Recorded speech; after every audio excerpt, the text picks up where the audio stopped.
রাজ্যের বুকে দাঁড়িয়ে অন্যান্য কেন্দ্রগুলোতে সামগ্রিকভাবে গোটা রাজ্যতে যে দুর্নীতি, দেশে যে দুর্নীতির বাতাবরণের মধ্যে দিয়ে সাধারণ মানুষ এই শেষ 12টা বছর বা 10টা বছর বেঁচেছে, তার পরিবর্তন তারা চাইছে।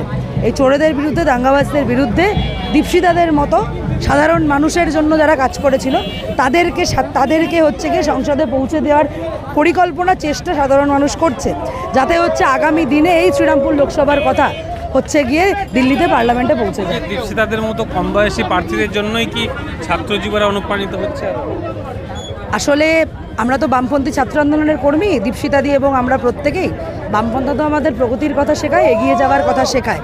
এবং ওই যে একসময় বলা হতো না যে সাদা চুলের দল, যে দলের প্রার্থীও দীপশিতাদি লড়াই করছে এই নির্বাচনে, সেই বামপন্থীদের প্রার্থী, সিপিআইএমের প্রার্থী, কাস্তে হাতুড়ি দ্বারার প্রার্থীরা, এরকম বহু কম বয়সী প্রার্থী গোটা রাজ্য জুড়ে হচ্ছে গিয়ে প্রার্থী হয়েছে।